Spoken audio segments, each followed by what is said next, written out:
Pour ne rien manquer, abonnez-vous maintenant. Tout compte fait avec Éric Revel et les comptes ne sont pas bons pour Emmanuel Macron. Bonjour Éric.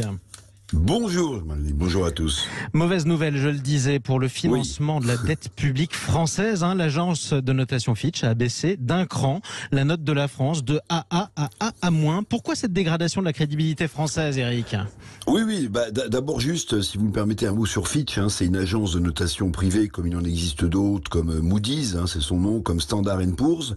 Alors ces agences de notation attribuent une note à une entreprise ou à un État pour tout simplement évaluer sa solvabilité financière dans les mois qui viennent. Alors les raisons de cette dégradation, Jean-Marie, par Fitch, elles sont multiples, j'allais dire, et variées. D'abord, les mauvais chiffres macroéconomiques de la France, déficit élevé, niveau d'endettement qui dépasse les standards des règles européennes. Bon, tout ça, ça fait déjà beaucoup pour Fitch. Ajoutez à cela que la croissance française est atone, on est autour de 0,8, de 1% de prévu pour 2023. Tout ça, évidemment, ça donne du grain à moudre. Vous ajoutez aussi, je ne sais pas si vous avez vu, que la charge des emprunts français va s'alourdir de plus de 15 milliards à cause de la hausse des taux d'intérêt. Bon, vous voyez, les chiffres macroéconomiques sont pas bons. Et puis Fitch attire l'attention sur autre chose, c'est le climat social en France. Un climat social de défiance généralisé après le passage dans notre pays de la réforme des retraites. Pour l'agence de notation, c'est très simple. Elle ne croit pas qu'Emmanuel Macron sera, avec ses conditions de contestation, sera en mesure de faire d'autres réformes que l'agence de notation estime nécessaires pour l'économie française. Alors c'est vrai, il y aura eu la réforme des retraites, bon, si tout cela va au bout. Il y aura eu aussi la réforme de l'assurance chômage, mais voilà, le climat social pour les agences de notation n'est pas favorable à une poursuite des réformes économiques en France, et tout cela pèse sur notre note financière actuellement. Et d'ailleurs, on va en reparler des conséquences politiques avec vous et avec Arlette Chabot dans l'éditorial politique de la matinée. Mais alors, revenons sur les conséquences de l'abaissement de la note de la dette française, Éric. C'est quoi le risque financier pour l'État ?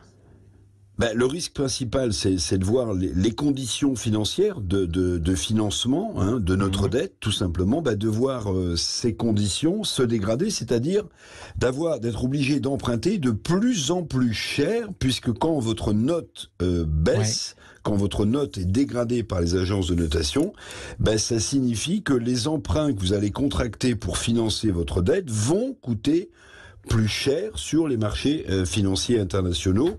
Tout cela, est théorique, parce que la note de AA- dont vous parliez, que vient de nous coller sur le dos Fitch, ça correspond quand même, à la plus basse des notes pour un pays, mais dont la catégorie de dette, j'insiste, demeure de haute qualité. Vous voyez, donc c'est une note qui est mauvaise, mais on reste quand même dans la catégorie des pays qui ont une dette qui, sur les marchés financiers, est reconnue comme étant de haute qualité. Mais tout de même, c'est un avertissement clair, net, sur les difficultés économiques, sociales, financières que traverse la France.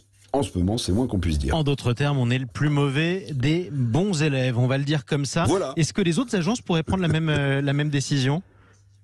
Oui, c'est le risque, c'est le deuxième risque. Les deux plus importantes agences dont je vous parlais tout à l'heure de notation privée, qui sont Moody's et Standard & Poor's, vont attribuer des notes financières comme elles le font régulièrement. Et pour l'une d'entre elles, c'est début juin. Je crois que c'est le 2 juin.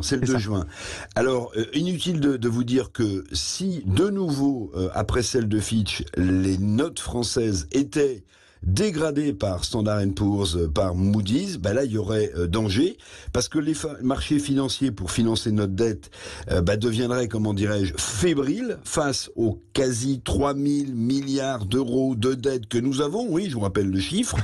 Et la fébrilité des marchés financiers précède quoi en général, Jean-Marie ? Ça précède une tempête financière. On n'en est pas là, mais évidemment on va suivre tout ça avec beaucoup d'intérêt. Les agences de notation, vous le savez, c'est un peu comme à l'école, quand on a des mauvaises notes, on risque de redoubler. Exactement, et d'autant plus que c'est un cercle vicieux, parce que plus votre note est mauvaise, plus ça devient difficile de payer les intérêts de la dette. En tout cas, on pose cette question, tiens, sur le Twitter de Sud Radio. Eric, pour réduire l'endettement de la France, que faudrait-il faire d'après vous? C'est la question qu'on pose à tous ceux qui nous écoutent. Est-ce qu'il faudrait baisser les dépenses, augmenter les impôts, ne rien faire, ou carrément, comme le disent certains à gauche, ne pas rembourser la dette?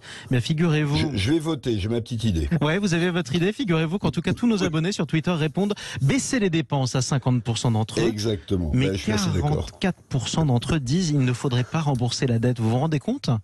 Ça ferait quoi, Thierry? Oui, il y a des pays qui ont essayé, qui ont fait défaut sur leur dette. Il y a 2 exemples historiques. L'un lointain, ça s'appelait les emprunts russes, quand les bolcheviks ont pris le pouvoir après les tsars en Russie. Ça s'est très mal terminé pour la Russie, puisque la Russie ne pouvait plus emprunter sur les marchés financiers. Puis vous avez un deuxième exemple, et c'est intéressant parce que de nouveau ce pays est dans le collimateur et est près d'un défaut de paiement, c'est l'Argentine. L'Argentine est dans une situation financière très très difficile en ce moment. Si vous regardez la notation des marchés financiers, vous verrez que l'Argentine est sur le point de basculer dans la catégorie des pays en défaut de paiement, ça veut dire au bord de la faillite.